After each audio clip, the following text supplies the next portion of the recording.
What's going on, guys? It's time to update you guys on what's been going on with EJ and his progression, and I can tell you it's been going amazingly. I had him wear the loose-fitting shirt, so you guys can't really see too much. I want to keep it somewhat hidden till the very end because his progress is really coming along amazingly. Now, really quickly to go over a few different things. Definitely want to go over the eating and what you've been eating, and in fact, you filmed a full day's worth of eating big style. Yes, right? we did. Yeah, so definitely excited about that. To basically clear the air here, we have a lot of people commenting and critiquing how you're already in shape and you're already looking good. You know, people who have been working out for a while barely look like you as it is. The thing that they don't understand is that this whole process is not to take a beginner and put him on my routines to sell my routine, because I'm not a personal trainer or nutrition. I use help from all my teammates. Our whole thing here is just that you were looking amazing, ready to compete. You had some issues you ran into that we went over in the other video, and of course, setback. So now we're rebuilding you using exactly what I used, which you've never done before. You've always used your own routine. So the whole point of this is just to see how well what I'm doing works for somebody else who's also an ectomorph. My off-season 2010 diet from the Hunt Fitness site under Nick's Corner as a guideline, but you've been putting your own twist to it, right? Yeah, sometimes. Depends on what we have in the food stock at home. You know, you don't always have the exact foods, so sometimes you gotta change it up. Yeah. What would you say the number one change you've made is to the diet?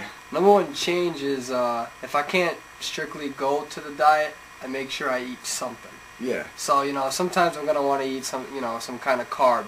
You know, maybe I'll want some potatoes, and quite frankly, especially with today's economy, you don't always have it. So yeah. what I'll go with chicken parmesan, which is the exact opposite. You're going with protein, but it's better to get that meal and then to skip it. Yeah, exactly. And especially with the first month, what you want to do, especially with your meals, is I'm not used to eating 6 to 8 times a day. I'm used to eating 2 to 3 times a day. So within the first month, what you really want to do is, even if you can't eat what you want to, you still should eat, so you get yourself into that rhythm of eating 6 to 8 times a day.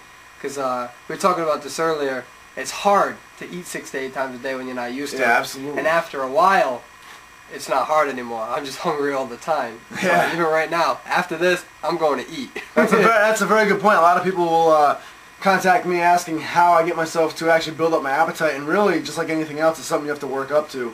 And like you said, I'm at the point, especially when it comes to pre-contest, when everything's so on point, where I can almost tell what time of day it is just by how I'm feeling hunger-wise.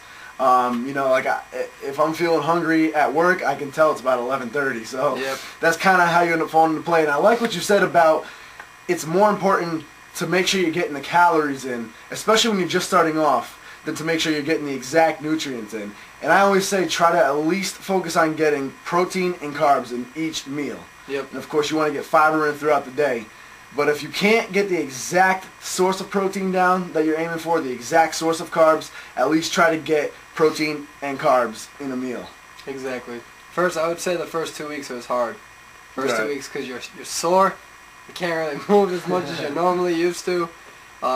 Especially taking a lot of time out, you have to learn form again, so you're not doing as much weight as before. So that's frustrating. And then on top of that, especially after a leg workout, it's so hard to eat. Now after a leg workout, I can't wait to eat. Definitely. It completely changes. You can't believe it. You know, first 2 weeks it's like 2 weeks of hell. You know, you're just like, how am I gonna do this? How am I gonna keep eating like I am? Like I feel like I gotta puke.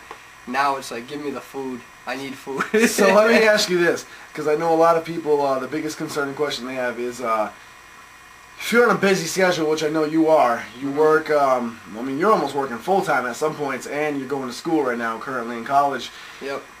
How do you get around your time schedule, especially during class? How do you manage to get the meals before class, during class, throughout class, and work without missing meals? You need to plan accordingly. You need to know your schedule. At work, you know, we're only allowed one 15-minute or one 30-minute break the entire shift, and you're working 6 to 8 hours.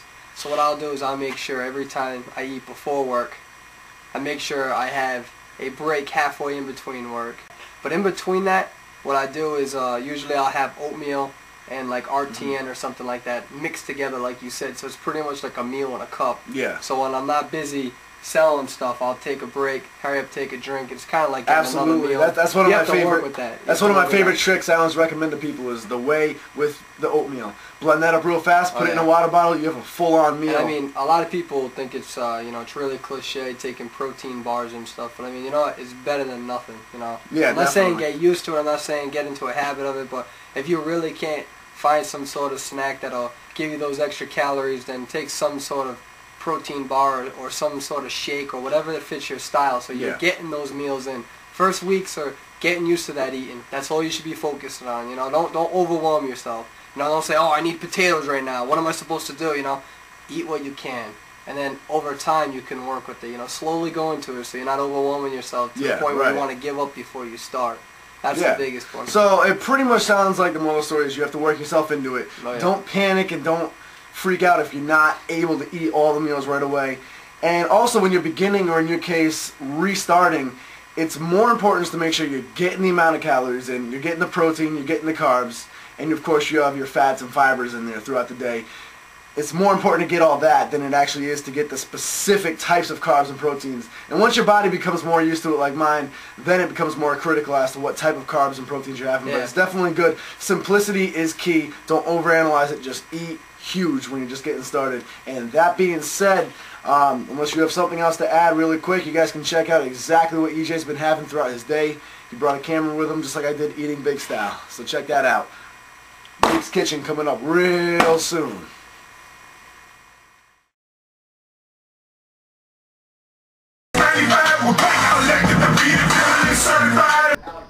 Alright, so what we have for dinner is we have turkey, meatloaf.